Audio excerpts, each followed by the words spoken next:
Bismillahirrahmanirrahim. Bismillahirrahmanirrahim. Third and last lecture on spectrums. Third and last lecture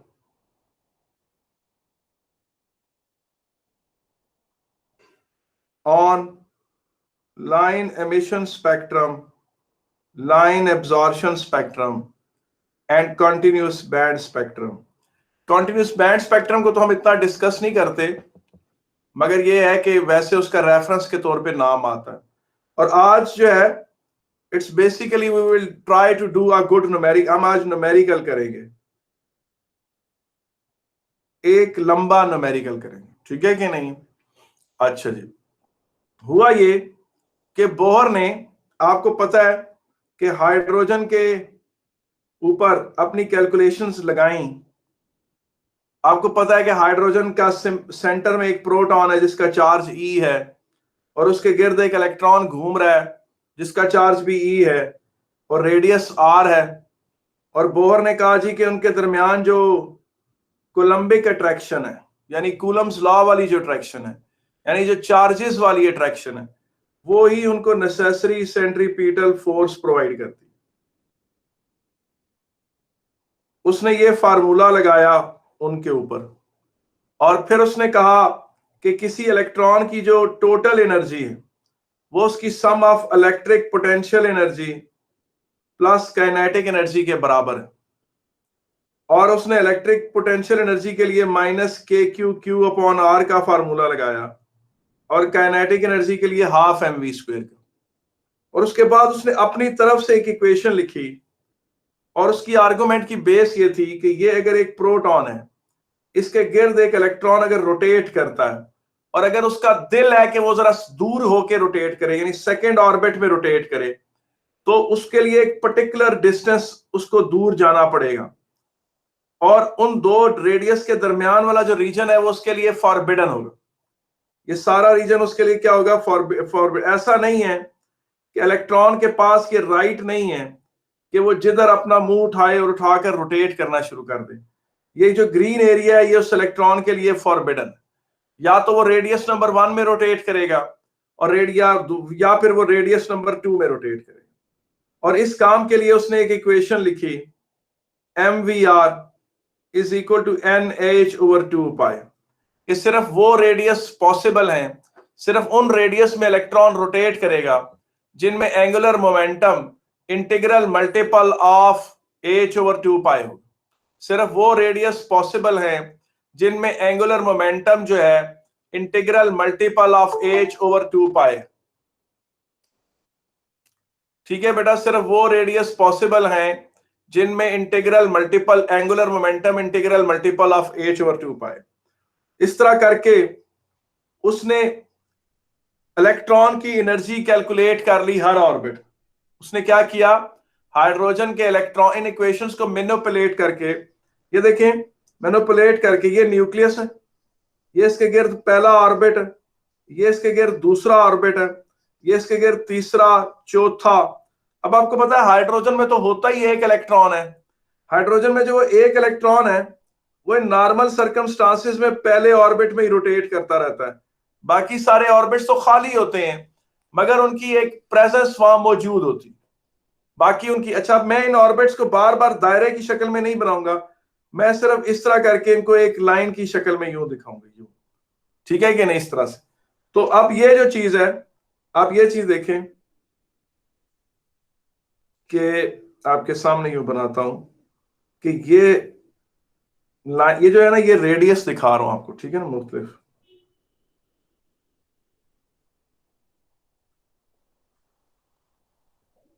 ये चीज देखिए, ठीक है कि नहीं? ये फर्स्ट ऑर्बिट है, और ये सेकेंड ऑर्बिट है, ये थर्ड ऑर्बिट है, ये फोर्थ ऑर्बिट है, और ये फिफ्थ ऑर्बिट है, और ये सिक्स्थ ऑर्बिट, ठीक है कि नहीं? और उसने इलेक्ट्रॉन्स की एनर्जीज इन ऑर्बिट्स में कैलकुलेट कर ली after performing a lengthy calculation. और वो जो मैंने आपके सामने वो वर्किंग की है, उन सारी वर्किंग को यूज करके उसने ये काम किया। कि उसकी फर्स्ट ऑर्बिट में जो एनर्जी आई, मैं राउंड ऑफ करके लिख रहा हूं, 2.2 इंटू 10⁻⁻18 जूल्स। कल हमने निकाली थी ये 2.18 इंटू 10⁻⁻18 जूल्स। अभी मैं उसको राउंड ऑफ करके लिख रहा हूं।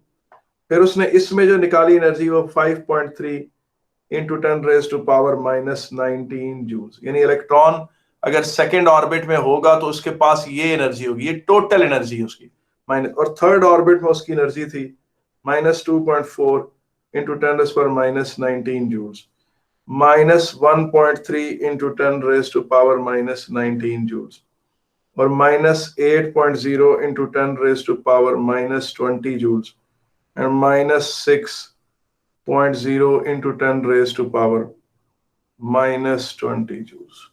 ये मुख्तलिफ मैंने आपके सामने एनर्जीज रखी, ठीक है कि नहीं। अब आपको पता है लाइन एमिशन स्पेक्ट्रम देखते कैसे हैं। अच्छा ये देखें, एनर्जी इस तरफ को इंक्रीज कर रही है, ये एनर्जी इस तरफ को इंक्रीज कर रही है, ठीक है कि नहीं। तो ये एनर्जी की इंक्रीज का ये है मामला।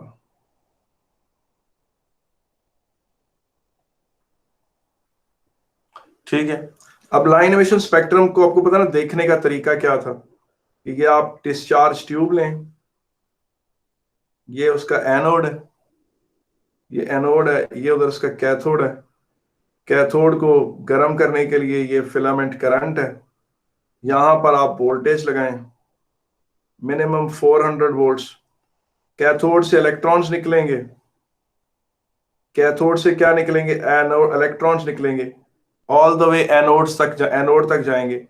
जिस एलिमेंट का भी आपने लाइन एमिशन स्पेक्ट्रम देखना है उस एलिमेंट को गैसियस फॉर्म में इधर इंट्रोड्यूस करें, उसका भले आप 0.1 मोल ही क्यों ना ले लें, उसका आप भले 0.1 मोल ही क्यों ना ले लें। अब अगर 0.1 मोल भी लेंगे तो उस एलिमेंट के यहाँ trillions and trillions of atoms आ जाएंगे, zillions and zillions of atoms. आपको पता है ना 1 मोल कितना होता है, 1 मोल में 6 ट्रिलियन जिलियन एटम्स होते हैं। आपको पता है मिलियन को 1000 से मल्टीप्लाई करें तो बिलियन, बिलियन को 1000 से मल्टीप्लाई करें तो ट्रिलियन, ट्रिलियन को 1000 से मल्टीप्लाई करें तो जिलियन।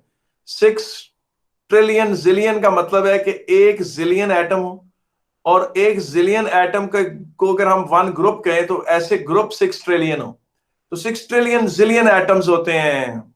या आप कह लें कि 1 ट्रिलियन एटम्स जैसे 6 ट्रिलियन ग्रुप्स होते हैं, यानी 6 ट्रिलियन ग्रुप, और हर ग्रुप में 1 जिलियन एटम्स होते हैं। 1 मोल के अंदर इतने एटम होते हैं। अगर इससे कोई किसी का 0.1 मोल भी एंटर करे तो वो trillions and trillions of atoms है। अब अगर वो trillions and trillions of atoms है और कैथोड से भी trillions and trillions of electrons निकलकर एनोड की तरफ जा रहे हैं, तो trillions and trillions of atoms की एक्साइटेशन हो रही। तो कोई किसी इलेक्ट्रॉन किसी एटम में इलेक्ट्रॉन सेकेंड ऑर्बिट से पहले में जंप करता है, किसी एटम में इलेक्ट्रॉन थर्ड ऑर्बिट से फर्स्ट ऑर्बिट में जंप करता है। हर तरह की पॉसिबिलिटी एक्सप्लोर होती है। यानी मिलियंस ऐसे एटम्स होंगे, मिलियंस ऐसे एटम्स होंगे जिनमें इलेक्ट्रॉन ने ये जंप की होगी, मिलियन एटम्स ऐसे होंगे जिनमें इलेक्ट्रॉन्स ने ये जंप की होगी, मिलियन एटम्स ऐसे होंगे जिनमें इलेक्ट्रॉन्स ने ये जंप की होगी, मिलियन ऐसे एटम्स ऐसे होंगे जिनमें इलेक्ट्रॉन्स ने ये जंप की होगी, और मिलियन एटम्स ऐसे होंगे जिनमें इलेक्ट्रॉन्स ने ये जंप की होगी। ठीक है, और यही नहीं, मिलियंस ऑफ एटम्स ऐसे होंगे जिनमें इलेक्ट्रॉन सेकंड से थर्ड से सेकंड में आया होगा। ठीक है कि नहीं, मिलियंस ऑफ एटम्स ऐसे होंगे जिनमें थर्ड से सेकंड में आया होगा, और फोर्थ से सेकंड में आया होगा, फिफ्थ से सेकंड में आया होगा, सिक्स से सेकंड में आया होगा, और मिलियंस ऑफ एटम्स ऐसे होंगे जिनमें ये वाली पॉसिबिलिटीज एक्सप्लोर हुई होंगी। देखिए जिस तरह बीकन हाउस है ना, बीकन हाउस एक बहुत बड़ा स्कूल है, 3000 स्टूडेंट्स हैं उसमें। तो क्या है, आप रोज के रोज किसी ना किसी की बर्थडे होगी। यानी कल अगर आप स्कूल जाएं, 3000 स्टूडेंट्स हैं, इट्स वेरी हाईली अनलाइकली कि किसी की बर्थडे ना हो। इसका मतलब है जब पॉपुलेशन डेंसिटी जो है बहुत ज्यादा होती है तो हर तरह की पॉसिबिलिटी अकर होती है, हर तरह की पॉसिबिलिटी क्या होती है, अकर होती है। ठीक है, अब आप ये चीज देखें, ये वाली जंप्स भी होंगी और फिर बेटा ये वाली जंप्स भी होंगी आखिर।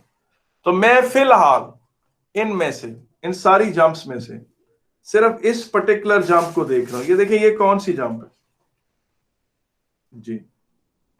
मैं सेकेंड ऑर्बिट से फर्स्ट ऑर्बिट की जंप को देख रहा हूं।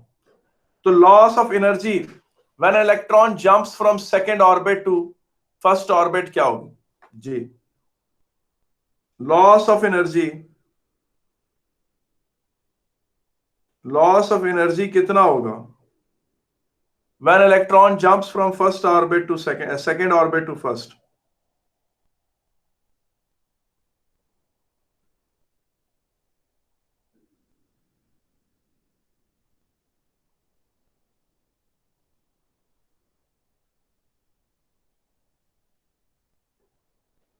जी,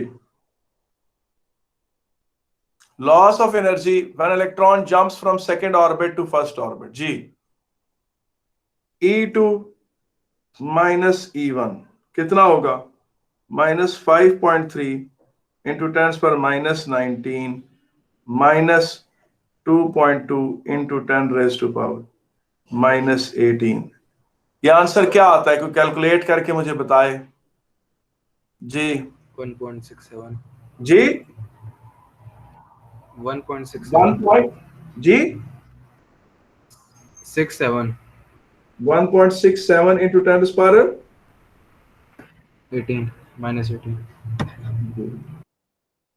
अगर ये सारी की सर्जी एनर्जी एक फोटॉन बनाने में खर्च हो रही है तो उस फोटॉन की वेवलेंथ कितनी होगी?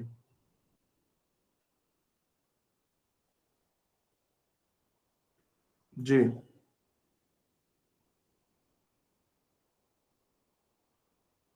1.19 एक मिनट है जी। 1.19 जी। 10⁻⁻7 यार दोबारा चेक करो, आई डाउट 1.19 ही, एक दफा दोबारा देख लो।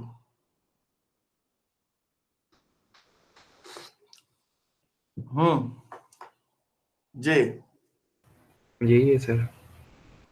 1.19 तो ये कितनी बनी?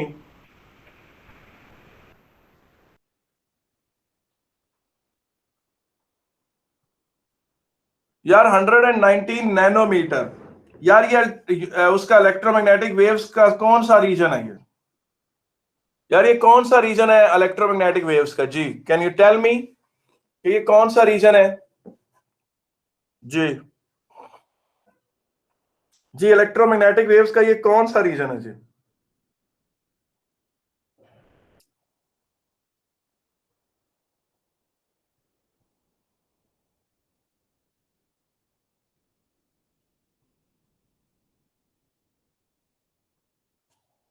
अच्छा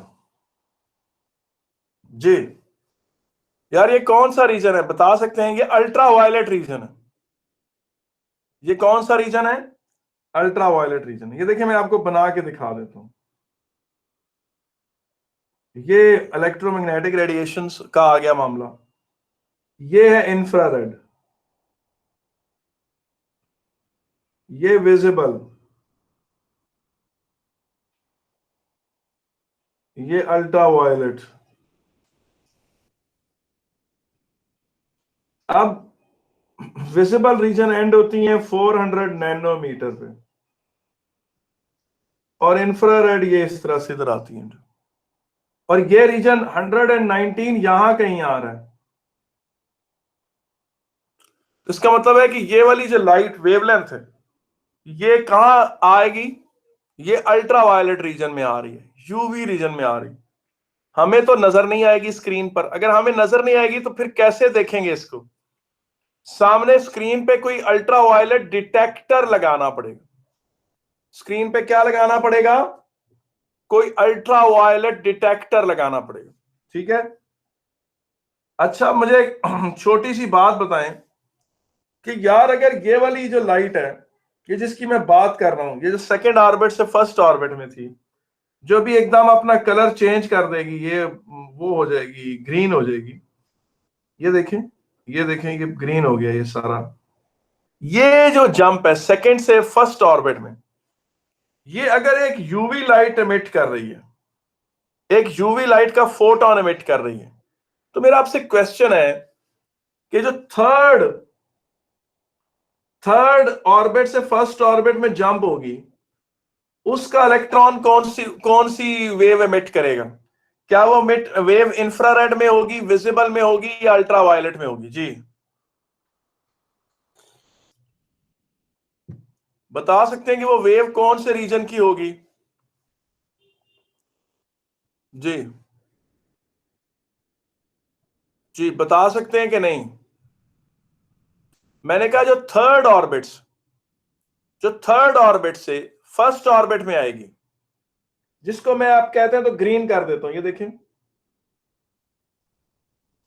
ये वाली जो ट्रांजिशन है, ये जो मैंने जिसको भी ग्रीन कर दी है, थर्ड ऑर्बिट से फर्स्ट ऑर्बिट जो आकर जिसने जंप किया है, ये बात तो तय है कि वो अल्ट्रावायलेट रेडिएशन जो आपने सेकंड से फर्स्ट में कैलकुलेट की थी, उससे इसकी छोटी वेवलेंथ होगी, उससे उसकी छोटी वेवलेंथ होगी।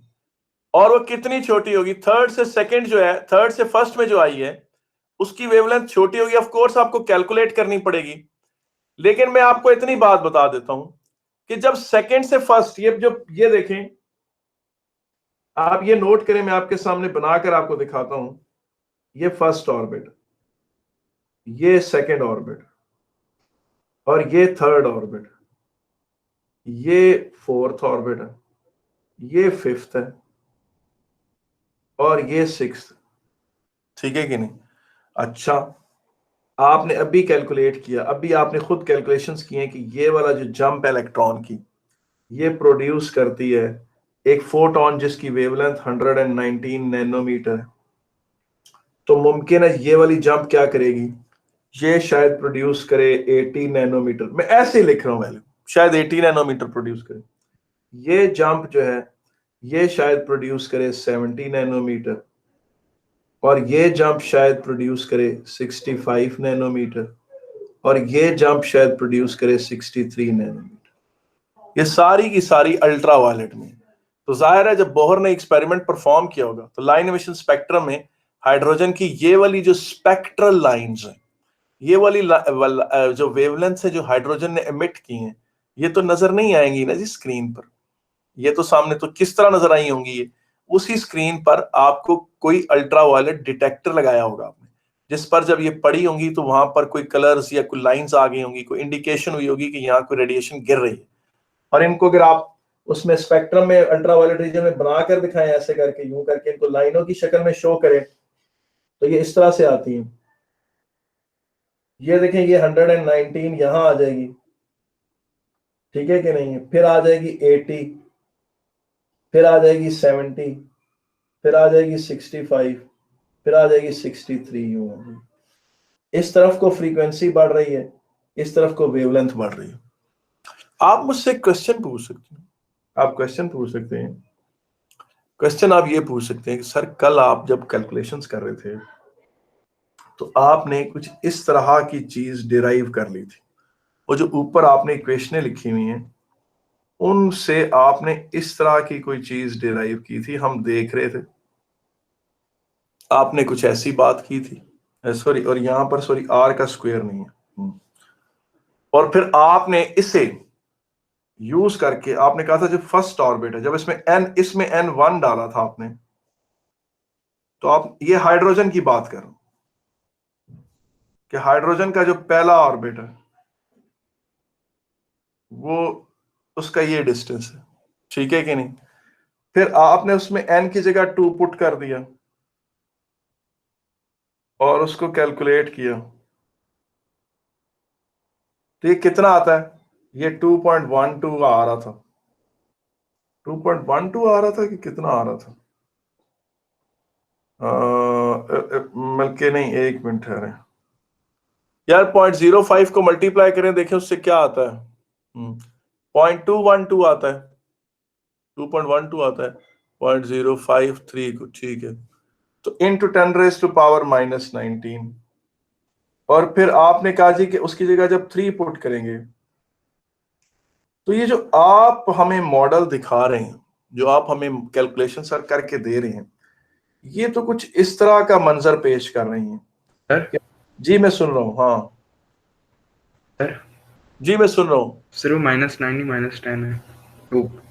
2.12 -10 है, 10 पावर -10।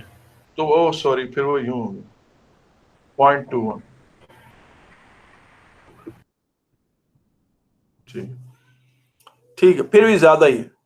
को मंजर आप कहें कि सर जो सीन बनता नजर आ रहा है इस फार्मूले के मुताबिक, उसके मुताबिक तो ये पहला ऑर्बिट है, दूसरा ऑर्बिट ये है, और तीसरा ऑर्बिट तो बहुत दूर है, और चौथा ऑर्बिट तो उससे भी ज्यादा दूर है। आपके सर ये बात हमें पता चली इस फार्मूले से, जिसमें यहाँ n² आ रहा।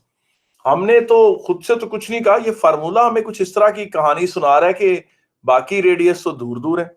अच्छा, अभी कहते हैं सर आपने थोड़ी देर पहले डायग्राम बनाई तो आपने ये काम शुरू कर दिया कि आपने ये पहला ऑर्बिट दिखाया, फिर आपने ये दूसरा ऑर्बिट दिखाया, और आपने दूसरे और तीसरे के दरमियान गैप कम रखा, और तीसरे और चौथे के दरमियान गैप और कम रखा, और पांचवें और चौथे के दरमियान गैप और कम रखा, और छठे और पांचवें के दरमियान गैप मजीद कम रखा, और फिर आपने ये आर्ग्यू किया।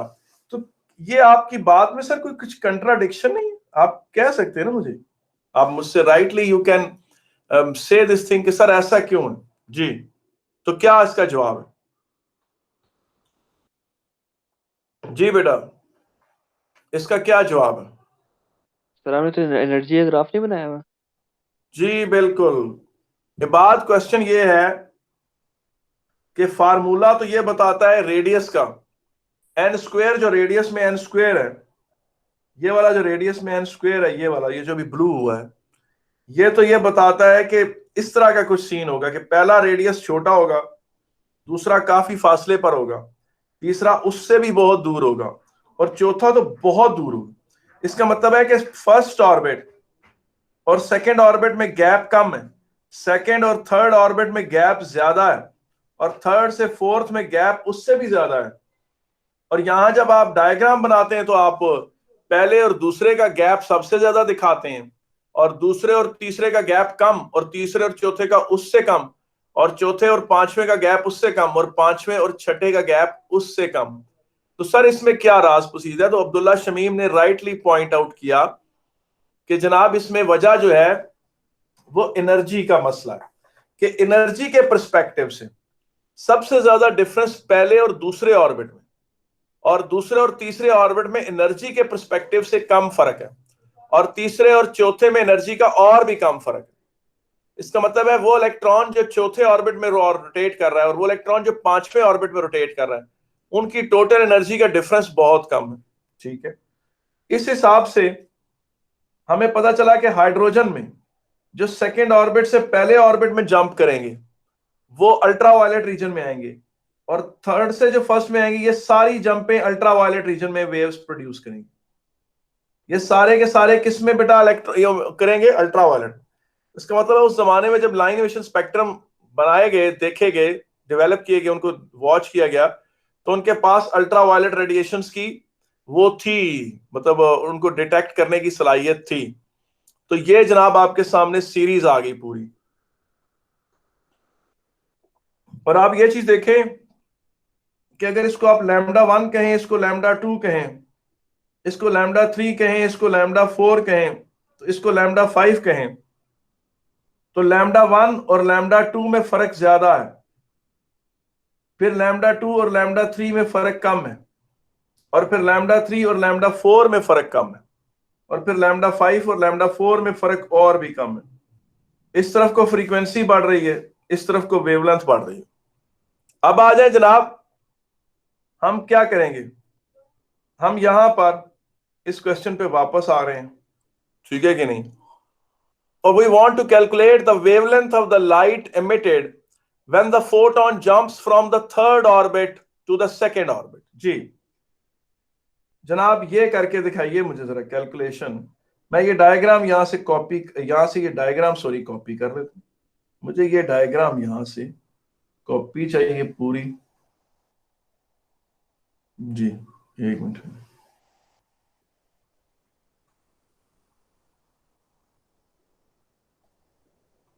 कॉपी कर लिया यहां से और इसको यहां लाकर पेस्ट कर दिया, कॉपी हो गया जी, पेस्ट। ठीक है कि नहीं? अच्छा, आप पूछे मैंने कौन सी कैलकुलेशन करनी। बेटा मैं जिसमें इंटरेस्टेड हूं ना वो मैं आपको दिखा देता हूं। मुझे ये वाली जंप में दिलचस्पी है, ये वाली, ये जिसपे मैंने बहुत ज्यादा एरोज लगा रहा हूं मैं, जिसपे मैंने बहुत ज्यादा एरोज लगाए हैं और जिसको मैं भी रेड भी कर दूंगा। ये वाली, ये जो पूरी रेड होगी, जो थर्ड ऑर्बिट से सेकंड ऑर्बिट में जंप हुई है जी। तो लॉस ऑफ एनर्जी कितनी है इसमें?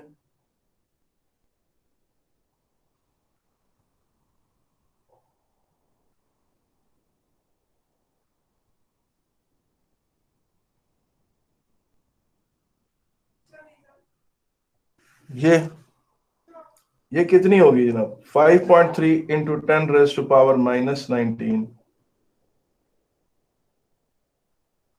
ये निकालेंगे आंसर कितना आता है जी? जी 6.85 इंटू 10⁻⁻7। नहीं, मैंने आपसे ये सही एनर्जी 2.9 नहीं होगा? क्या? 2.9 नहीं होगा? हाँ 2.9 हाँ, इंटू 10⁻⁻19। वो उन्होंने मेरे ख्याल फुल कैलकुलेशंस कर दी। अब इस जंप से जो फोटोन क्रिएट हुआ है, जो फोटोन पैदा हुआ, जो फोटोन तख्लीक हुआ है, वो देखिए किस वैल्यू के।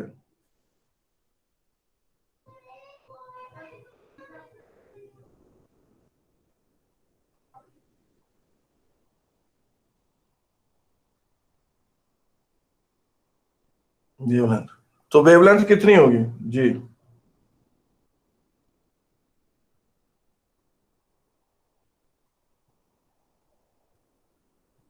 जी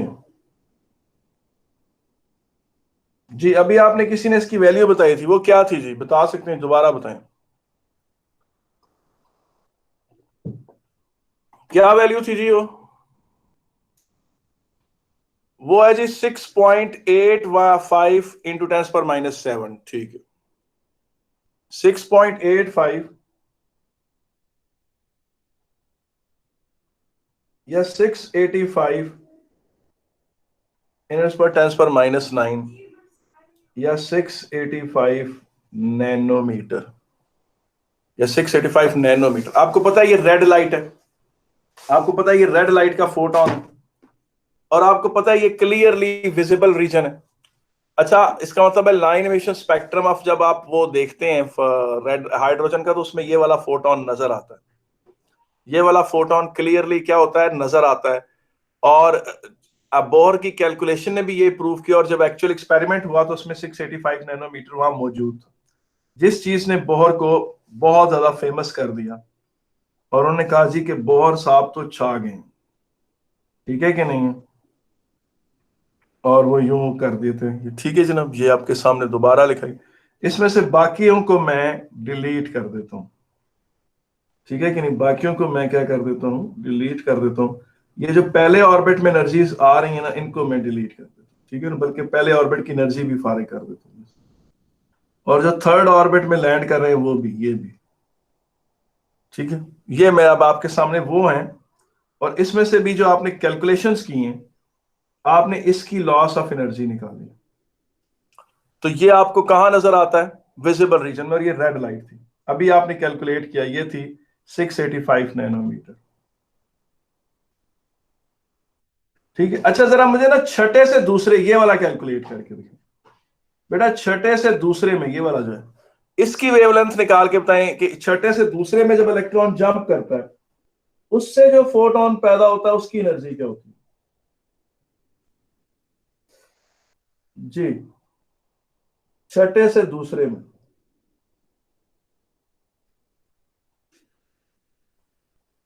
जी जरा ये वेवलेंथ मुझे निकाल के दिखाएं, कौन सा फोटोन पैदा होगा जी? कोई बताए मुझे, ये आंसर क्या आएगा जी? 4.7 यार। वो वैल्यू बताइए आपने, मुझे वेवलेंथ चाहिए यार। अब मुझे यार डायरेक्ट वेवलेंथ की वैल्यू चाहिए। एक बार मुझे डायरेक्ट वेवलेंथ की वैल्यू चाहिए बेटा। जी जी 4.22 into 10⁻⁻7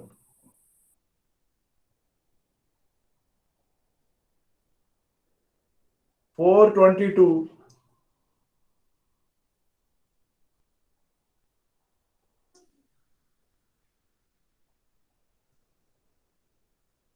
422 नैनोमीटर। ये किस में है? ये भी विजिबल रीजन में आती है, वायलेट एंड में।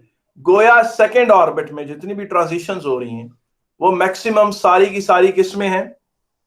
वो विजिबल रीजन में। और एक्चुअली हाइड्रोजन के लाइन एमिशन स्पेक्ट्रम में नजर भी यही आते हैं। अगर मैं इसको कहूं λ1, इस ये जंप से जो प्रोड्यूस हुए उसको कहूं λ2, और इसे λ3, तो ये λ4 यूं। तो ये इनका जो स्पेक्ट्रम है मुझे ये नजर आएंगे, ये इस तरह नजर आएंगे। λ1 और λ2 में ज्यादा गैप होगा, λ2 और λ3 में गैप कम होगा, और λ3 और λ4 में गैप कम होगा। इस तरह से होगा, ठीक है ना। और line emission spectrum of hydrogen जब भी कैलकुलेट किया जाएगा तो उसमें हमेशा ये 4 रंग आपको नजर आते हैं। बाकी आपको, और अगर कोई और वेवलेंथ नजर भी आ रही होंगी तो वो यहां नजर आ रही है, इस जगह यहां λ4 के करीब करीब एक झमघटा सा लग रहा होगा। ये कौन सी वेवलेंथ है? ये वो वेवलेंथ है जो 7th ऑर्बिट से सेकंड में आ रही है, या 8th ऑर्बिट से सेकंड में आ रही है। मुझे बताएं, इसमें कोई मसला तो नहीं है यार? ठीक है, हेलो जी, ठीक है। अच्छा, अब आप एक काम करें प्लीज, मुझे चौथे से तीसरे में, अब मैं दोबारा आपके सामने ये देखें, दोबारा इसको पेस्ट करता हूं यहां पर, ठीक है कि नहीं। और इसमें से मैं काफी कुछ डिलीट कर देता हूं। ये देखें, ये जो ट्रांजिशंस थी जो पहले ऑर्बिट में तक आई थी, ये मैंने सारी डिलीट कर दी, और जो सेकंड ऑर्बिट्स वाली हैं वो भी डिलीट कर दी हैं। अब आप एक काम करें, जिसको मैं हाईलाइट करूं मुझे सिर्फ वो वाली कैलकुलेशंस करके दें। आई वांट ये वाली वेवलेंथ, ये वाली जो वेवलेंथ नहीं, ये वाली जो अभी जो रेड हुई है ये, और बाकी मैं डिलीट कर देता हूं। जो ओनली रेड अवेलेबल है, बस जो ओनली रेड रह गई है वो करके दें मुझे। मैं नहीं कुछ शो करूंगा, मुझे डायरेक्ट इसकी वेवलेंथ बता दें कि जब इलेक्ट्रॉन चौथे से तीसरे ऑर्बिट में करेगा, जब इलेक्ट्रॉन, मैंने आपको बताया था ना कि मिलियन ट्रिलियन ट्रिलियंस एटम्स हैं उस ट्यूब में, तो ट्रिलियंस ऑफ एटम्स में हर तरह की पॉसिबिलिटी एक्सप्लोर हो रही जी। वेवलेंथ कितनी निकली जी? 1.81 इंटू 10⁻⁻6। इससे कॉरस्पॉन्डिंग जो वेवलेंथ निकली 1.81 इंटू 10⁻⁻6 मीटर, या 1810 इंटू 10⁻⁻⁹ मीटर, या 1810 नैनोमीटर। और ये इंफ्रारेड रीजन है। ये कौन सा रीजन है? इंफ्रारेड रीजन है जनाब। ये कौन सा रीजन है जनाब? ये इंफ्रारेड रीजन है, ठीक है कि नहीं। तो पता चला कि अगर ये इंफ्रारेड है तो ये भी इंफ्रारेड में ही होगा, ये भी इंफ्रारेड में ही होगा, ठीक है कि नहीं। ये तो उससे भी लॉन्गर वेवलेंथ होंगी। तो पता चला कि line emission spectrum infrared reason में भी था, और जाहिर है कि फिर ये वाली जंप्स भी इंफ्रारेड रीजन में होंगी, ठीक है कि नहीं। अब आप इसी तरीके से हाइड्रोजन को अगर कोल्ड गैसियस स्टेट में रखें, यानी वो गैसियस फॉर्म में भी हो हाइड्रोजन, उसका टेम्परेचर भी कम हो, और यहां से लाइट ऑफ इनकैंडेसेंट लैंप से आने वाली लाइट मारे उसके ऊपर। और आपको पता है कि इनकैंडेसेंट लैंप से जो लाइट आ रही होती है, आप ये बात जानते हैं कि वो सारी वेवलेंथ्स को पोजेस करती है। वो क्या करती है? वो सारी वेवलेंथ्स को पोजेस करती है। और जब उसमें से हाइड्रोजन अपनी मर्जी की वेवलेंथ्स एब्जॉर्ब कर लेगा, और वो वही वेवलेंथ्स एब्जॉर्ब करेगा जो अभी आपने पीछे कैलकुलेट की, जो पीछे आपने कैलकुलेट की थी वही वेवलेंथ एब्जॉर्ब करे। और बाज़ का वो पेपर में कहता है कि जी इसको ट्रांजिशन को एरो से शो करे। अब चूंकि अब इसमें एब्जॉर्प्शन है, आपने उसको अपवर्ड एरो से शो करना है। आपने उसको क्या करना है? आपने इसको अपवर्ड एरो से ऐसे करके शो करना है, इस तरह करके शो करना है कि ये यूं एब्जॉर्प्शन। और बाज़ का वो कहता है जी फलां वेवलेंथ एब्जॉर्ब हुई है। फर्ज करें वो कहता है जी 20 नैनोमीटर एब्जॉर्ब हो गई है। आप बताएं कि इसमें से वो कौन सी ट्रांजिशन है, बंदे को पता ही नहीं होता किस ऑर्बिट से किस ऑर्बिट में वो गया होगा तो ये 18-20 नैनोमीटर एब्जॉर्ब हुआ होगा। उसका तरीका ये होता है कि इंसान E5, E4, E2, E1 sorry एक मिनट है, इस ऑर्बिट की एनर्जी होगी E5, इस ऑर्बिट की एनर्जी होगी E4, इस ऑर्बिट की एनर्जी होगी E3, इस ऑर्बिट की एनर्जी होगी E2, इस ऑर्बिट की एनर्जी होगी E1। ठीक है कि नहीं? बंदा सारी डिफरेंसेस निकाले, यानी E5 माइनस E4 को HC ओवर लैम्डा करके देखे, E5 माइनस E4 को HC ओवर E3 करके HC ओवर लैम्डा देखे, E5 माइनस E2 को HC ओवर लैम्डा करके देखे, E5 माइनस E1 को HC ओवर लैम्डा करके देखे। ठीक है कि नहीं है? फिर क्या करे, फिर E4 माइनस E3 को HC ओवर लैम्डा करके देखे, E4 माइनस E2 को HC ओवर लैम्डा करके देखे, सारी पॉसिबिलिटीज एक्सप्लोर करें और फिर देखे वो कौन सी वेवलेंथ, वो जो वेवलेंथ आएगी फिर उसको एरो से शो करे कि इस ट्रांजिशन के नतीजे में ये वेवलेंथ एब्जॉर्ब हुई है। यानी इसका मतलब बात आपको आइडेंटिफाई करना पड़ता है कि इलेक्ट्रॉन को किस ऑर्बिट से किस ऑर्बिट में इलेक्ट्रॉन जंप करे या ऊपर जाए तो ये वेवलेंथ एब्जॉर्ब होगी। अब ये वाली वेवलेंथ एब्जॉर्ब हो गई और यहां से बाकी वेवलेंथ्स आगे चली गई, और जब आपने उनको बीम बनाकर ऐसे उनकी उसको प्रिज्म में देखा, अब या तो आगे आपको सामने सारे कलर्स नजर आए, क्या नजर आए, सारे कलर्स नजर आए, मगर बीच में कुछ डार्क लाइनें नजर आई। वो डार्क लाइनें उन कलर्स की थी, उन मिसिंग कलर्स की थी जो एब्जॉर्ब हुए हैं, और ये लाइन एब्जॉर्प्शन स्पेक्ट्रम। तो कभी वो लाइन एब्जॉर्प्शन स्पेक्ट्रम के बारे में पूछता है, कभी लाइन एमिशन स्पेक्ट्रम के बारे में पूछता है, और जाहिर है कि ये क्वांटम मॉडल को ही वेरीफाई करती हैं, ये सारी चीजें क्वांटम मॉडल से ही वो होती हैं।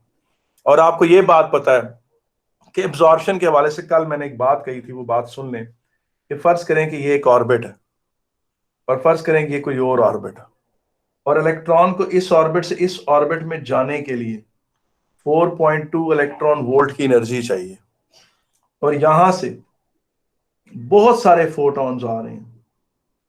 क्या आ रहे हैं? बहुत सारे फोटॉन्स आ रहे हैं, सारे मुश्ताक हैं कि वो अपनी एनर्जी इलेक्ट्रॉन को दें, और इसकी एनर्जी है 4.0 इलेक्ट्रॉन वोल्ट। अगर फोटॉन इससे एनर्जी लेगा, अच्छा एनर्जी लेने से क्या होगा, वो फोटॉन खत्म हो जाएगा। इलेक्ट्रॉन जिस फोटॉन की एनर्जी को एब्जॉर्ब करेगा उसके बाद वो फोटॉन फना हो जाएगा, खत्म हो जाएगा, गुम हो जाएगा।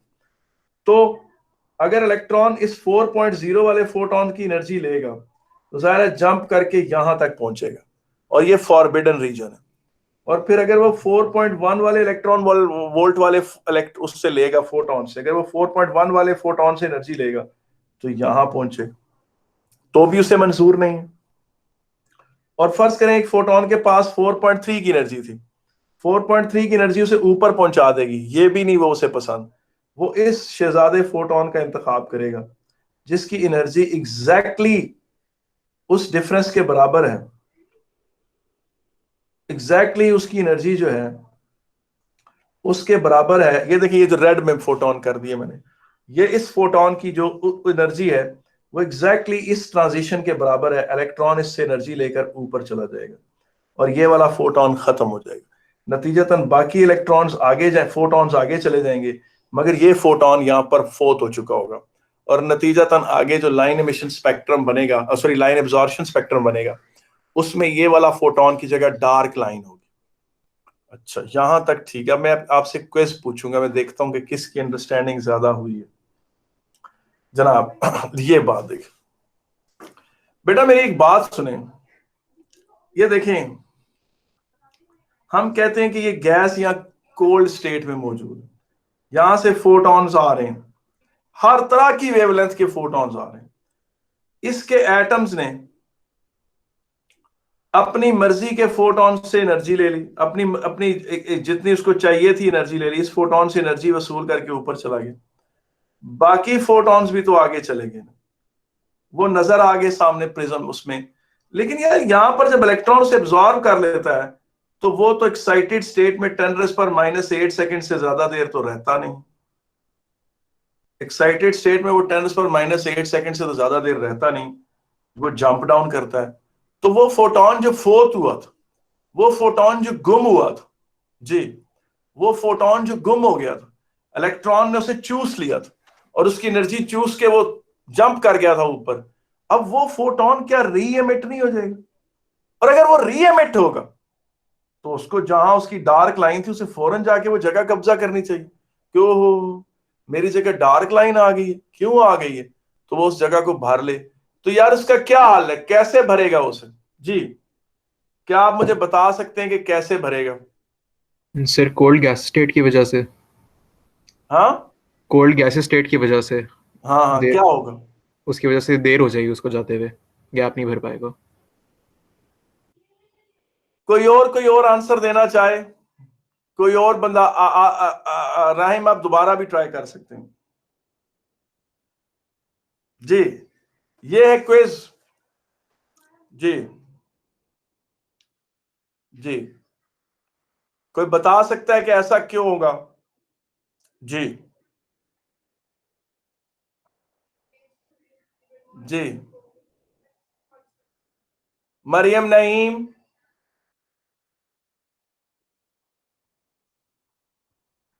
Maryam Naeem, will you like to give an answer? Afza Muazzam, Raja Salman Aziz। Ji question बेटा ये है जी, मैं क्वेश्चन दोबारा बता देता हूं। क्वेश्चन बेटा ये है कि ये गैसियस फॉर्म में, कोल्ड गैसियस फॉर्म में वो एलिमेंट मौजूद है जिसका line emission, line absorption spectrum आपने देखना है। यहां से फोटॉन्स आ रहे हैं, यहां से क्या आ रहे हैं? फोटॉन्स आ रहे हैं, ठीक है। अब वो ये बीच में एटम है, ये बीच में क्या है बेटा? एटम्स। इन इलेक्ट्रॉन्स ने बेटा क्या किया?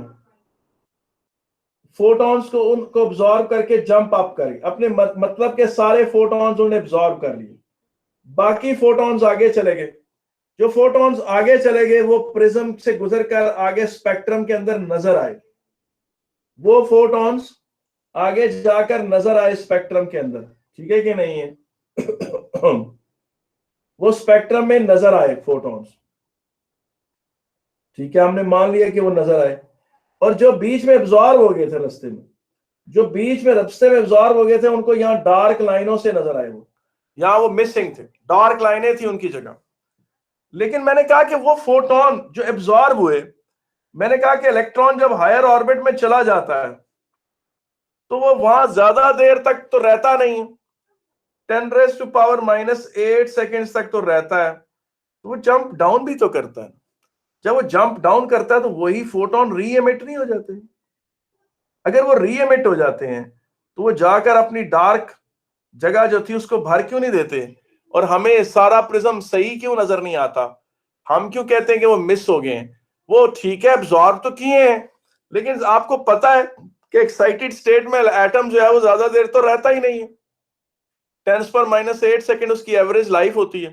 इलेक्ट्रॉन जंप डाउन करता है, एनर्जी लूज करता है। क्या करता है? एनर्जी लूज करता है। जी बता सकते हैं कि नहीं? जी जी, इसका जो देगा जवाब उसको मिलेगा बहुत सवाब, वो खाएगा जन्नत के कबाब और पिएगा पाक शराब। जी, सेम फोटोन रिलीज होता है। जी बिल्कुल सैयद इबाद हैदर, वही उसी फ्रीक्वेंसी का फोटोन। इतने दिन से हम यही तो बहस कर रहे हैं कि एटम जिस तरह के वेवलेंथ का फोटोन एब्जॉर्ब करता है उसी वेवलेंथ का फोटोन एमिट कर सकता है। जी, अफजा मुअज्जम,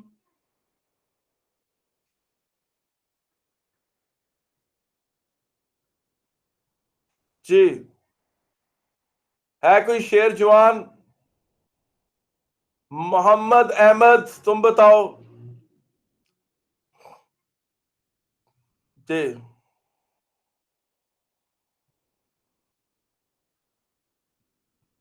जी, आपको पता है आपके साथ जो क्लास 12 मोहम्मद अहमद बैठे हुए हैं, इनके अबू मैट्रिक के बोर्ड टॉपर हैं, एफएससी के बोर्ड टॉपर है और यूनिवर्सिटी के चारों साल के टॉपर है। और हॉकी के क्रिकेट टीम के कैप्टन भी रहे हैं, यानी मल्टी नेशनल बंदे, मल्टी टैलेंटेड बंदे, मल्टी नेशनल क्या गया, मल्टी टैलेंटेड बंदे। जी सर, वो ये क्या आपने अफजा क्या जवाब दिया? एक मिनट ठहरे, वो सामने से चैट से हट गया, मैं दोबारा पढ़ता हूँ। क्या जी सर उस फोटोन को प्रिज्म तक पहुंचने की एनर्जी नहीं मिलती उतनी सर। नहीं बेटा, सारे फोटॉन्स के पास सेम एनर्जी होती है, सारे फोटॉन्स के पास सेम एनर्जी होती है। जी कोई और है जो इसका दे जवाब? जी अब सुने बेटा मेरी बात, मैं आपको देता हूं इसका जवाब। जवाब इसका ये है, मेरी बात सुने। इसका बेटा जवाब ये है कि ये वो गैसियस फॉर्म में है, यहां से सारे फोटॉन्स आ रहे हैं, रास्ते से में अपनी मर्जी के फोटोन इस गैस एटम्स ने एब्जॉर्ब कर लिए, बाकियों को आगे जाने दिया। आप नोट करें कि सारे फोटोन इस डायरेक्शन में ट्रेवल कर रहे हैं, इस डायरेक्शन में ट्रेवल कर रहे हैं, प्रिज्म से गुजरे और सामने स्पेक्ट्रम में आकर वो सज गए, सारे फोटॉन्स नजर आना शुरू हो गए। ठीक है कि नहीं है? अच्छा अब मेरी बात सुनो, वो सर फोटोन वो एमिट उसी लाइन में नहीं होता है।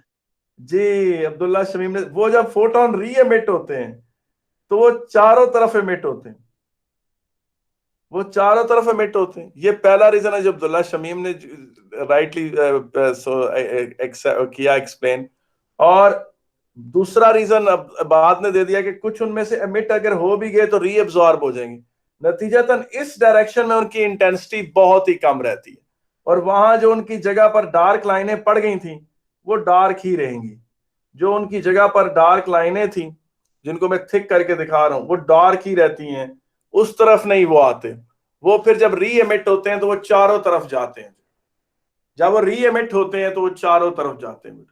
बेटा ये वो क्वेश्चन है जो आपने जो है अपने साथी स्टूडेंट से पूछना है, ये बड़ा इंटरेस्टिंग क्वेश्चन है।